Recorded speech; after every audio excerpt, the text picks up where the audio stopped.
Corona के बाद से भारतीय बाजार का मिजाज कुछ बदला बदला दिख रहा है। भारत में प्रीमियम वस्तुओं की मांग में अचानक वृद्धि देखने को मिल रही है। चाहे महंगे कपड़े हों या महंगी ज्वेलरी, महंगे जूते हों या महंगी कारें, देश में अचानक महंगे सामानों के खरीदार बढ़ गए हैं। बीते साल तक ये ट्रेंड खूब दिखाई दिया, लेकिन 2024 में अचानक अमीरों वाली शॉपिंग में भी ढलान यानी कि गिरावट देखने को मिली है। बीते 2 साल में 3 सालों में डबल डिजिट में ग्रोथ देखने वाली रिटेल सेक्टर की कई कंपनियां घटती बिक्री से बेचैन हैं। ज़ारा से लेकर ग्लोबल कॉफी चेन स्टारबक्स को वित्त वर्ष 2024 के दौरान भारत में अपनी सबसे धीमी सेल दिखाई दी है।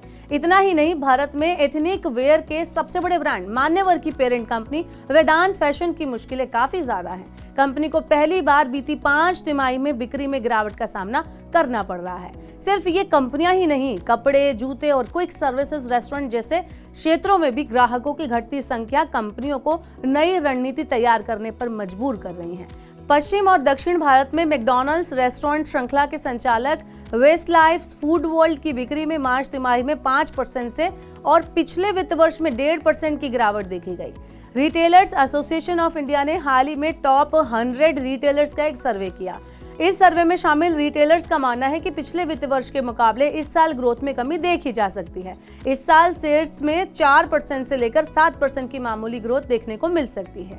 प्रीमियम प्रोडक्ट से जुड़े देश के प्रमुख रिटेल स्टोर लाइफस्टाइल को भी टियर 2 शहरों में सेल्स ग्रोथ में गिरावट के संकेत दिख रहे हैं। कंपनी का मानना है कि खरीदार फिलहाल खर्च को लेकर सतर्क हैं और महंगी खरीदारी से बच रहे हैं। फिलहाल अगले 3 से 4 महीनों में ऐसा ही ट्रेंड दिखाई दे सकता है। हालांकि बाजार के कुछ जानकारों का कहना है कि कोरोना के समय बाजार बंद थे, ग्राहकों की ओर से मांग लगभग ना के बराबर थी। ऐसे में कोरोना खत्म होने के बाद अचानक रुकी हुई मांग बाजार में आई।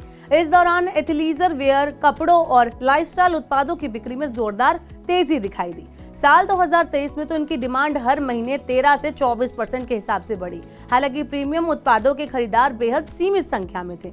ऐसे में इस जबरदस्त मांग का असर कंपनी के लिहाज से बहुत ज्यादा नहीं था।